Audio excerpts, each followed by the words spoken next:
the first action that I sought to take, especially when the budget for 2010-2011 was being prepared, was to put forward proposals that had been already developed by the Minimum Wages Board, that is one of the institutions, I might say, under the purview of the Minister of Labour, Small and Micro Enterprise Development.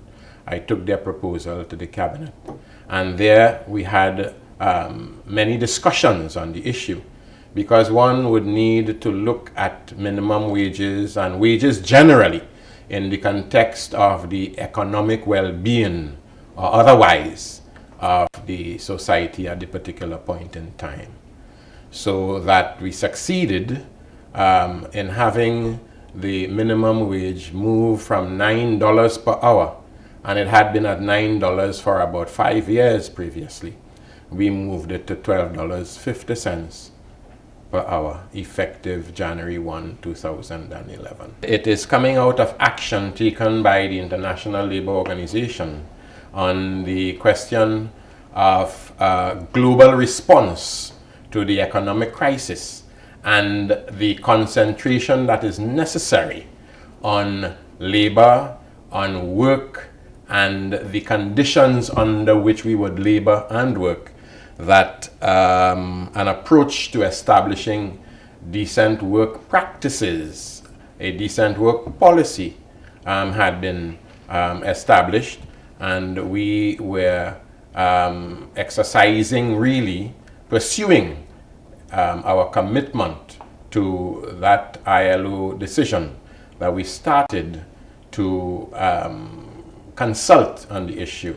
And as you might be aware, the Ministry of Labour, Small and Micro Enterprise Development is a ministry whose activities are based on the involvement, the participation of our social partners, they being the government, of course, government as government, and government also as an employer, yeah, and we have the private sector, employers in the private sector represented by the Employers Consultative Association, and of course to finish or to complete that triangle, the labor movement, the trade unions, and so on. So that early in 2010, in our term of office, we encouraged the unions to come, we encouraged the employers to come, and we started the process of consultation. So we met with the unions in August, we met with the employers in October, and in January of this year, we met with government as government. And we are in the process now of writing up our policy and putting our program together and bringing the three parties together again to finalize on the work that we have been doing. Now, important in the whole question of the implementation of the minimum wage and other conditions that relate to the decent work policy and program would be mechanisms such as our labor inspectorate to ensure that the law is carried out. Indeed, our labor inspectorate, which at this point is understaffed and which I'm seeking to do something about, our labor inspectorate has been able to recover large sums of money owed to workers who were not being paid the correct minimum wage as the law stipulates. In addition, we have been involved in the Commonwealth Caribbean Farm Workers Program in Canada. The Labor Inspectorate and our Manpower Division are largely responsible for inviting and interviewing and selecting people for this program in Canada. And I had the distinct pleasure and privilege to have traveled to Canada last October. I visited with our workers and the farmers with whom they are employed and the Canadian government agency that oversees this program. And I think, if I might say this, that my visit there contributed in some way to improving the worker morale and the relationship between our workers and the farmers and other agencies responsible for that program. Indeed, I have been able to have an increase in the number of workers whom we send to Canada. So as we speak, there are 1,089 Trinidad and Tobago workers, men and women, involved in that program. The whole question of decent work and the eradication of poverty is our approach to developing the small and micro enterprise sector. Yes, extensive work is being done, continues to be done, and at the moment we are in consultation with experts from India. India is reported to be an expert on the development of the small and micro enterprise sector. Indeed, that sector is the responsibility of a ministry identified only as the Ministry for Small and Micro Enterprise. Now, India is a big place, so that I'm not going to compare Trinidad and Tobago at all with India. Mine is also a very big ministry in the context of Trinidad and Tobago. Yes, mine is a big ministry. But this is a big item that we are dealing with. And in India, we are told that the SME sector contributes considerably to India's GDP. I do not want to call a number now that might be incorrect, but it is somewhere in the vicinity of 25 to 30%. I mean, that is large. Yeah? And they have all of the mechanisms that support that idea, the development of the idea, the growth of the particular business. Yeah? And they see it through to the point where it is now identified. It is then identified as a medium-sized business that can stand on its own. We are trying to take some of the ideas that we get from these experts from India and have them fit into our own cultural and social framework, so to speak, in Trinidad and Tobago. And we should, by August of this year, see the establishment of 3 business incubators, community business incubators, with our NEDCO playing a most important role as we take people in, establish all of the machinery and equipment that would be necessary to do whatever the business they are pursuing. Yes?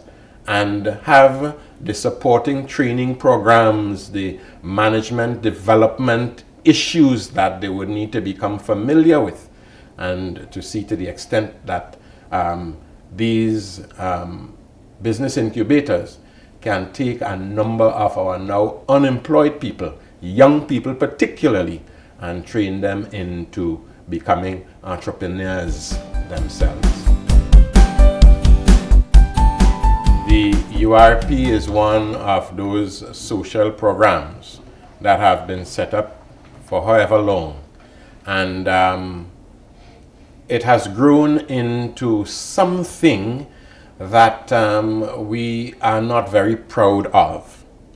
We do not want to scrap the URP because it is doing an important contribution to providing even 2 meals per day for some people.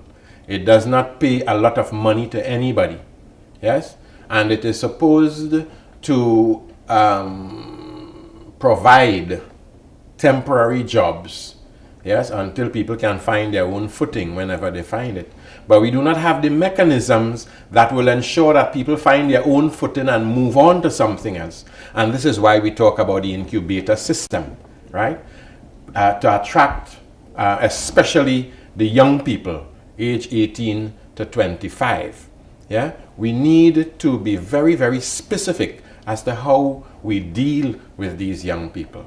And one of the problems that we are realizing today can be connected to the ill-advised decision some 15, 20 years or so ago, a decision to discontinue those very important apprenticeship training programs that we have seen in the oil sector, in the manufacturing sector. As a matter of fact, I myself came out of one of those programs in the oil sector. I had worked as an apprentice with Texaco Trinidad Incorporated.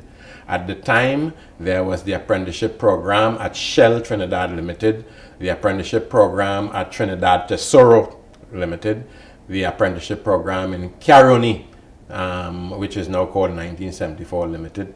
Yes, the private sector, Neil and Massey had an apprenticeship training program. The Trinidad and Tobago Electricity Commission had a very important apprenticeship training program, and they trained people to be skilled craftsmen, to be engineers, to be administrative type workers, and so on. And they were contributing, of course, the employers, the multinational corporations particularly, they had these programs to satisfy their own needs. But even as their needs were being satisfied, contributions on a national level were being made to Trinidad and Tobago's own development. And I have begun discussions with the minister with responsibility for science, tertiary and technical education. And I think that I am seeing the outlines of a commitment to bring back those training programs, so that if we start in the state sector, it is easy for the government to instruct corporations like Petrotrin and like Tech and so on to move immediately to reinstitute these training programs, so that there is something that we offer to our young people. The MICs and the YTEP and so on, they are important programs, but they do not expose our young people to the breadth of activity that these programs in industry will provide. The Industrial Relations Act, which is the mother act of the recognition and certification provisions, yes, which really have seen unions waiting for as many as 5 years for their application for recognition to represent workers in a particular establishment. And I do not feel proud at all about how labor legislation in this country has worked.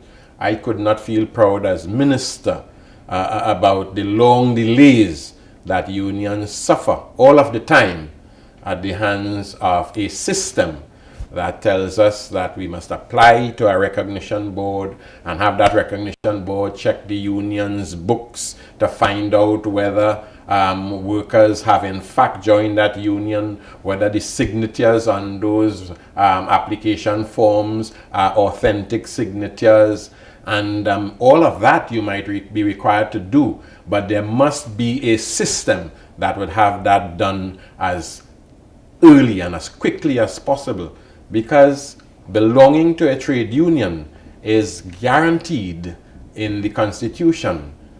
Freedom to belong to an organization of one's choice. As Minister of Labor, Small and Micro Enterprise Development, I want to invite the social partners with whom I am expected to work and with whom I have begun to enjoy working. Labor, the unions, business, the employers' organizations, and certainly government, so that we can, as we would have said, as I would have said in the labor movement, we can go ever forward and never backward.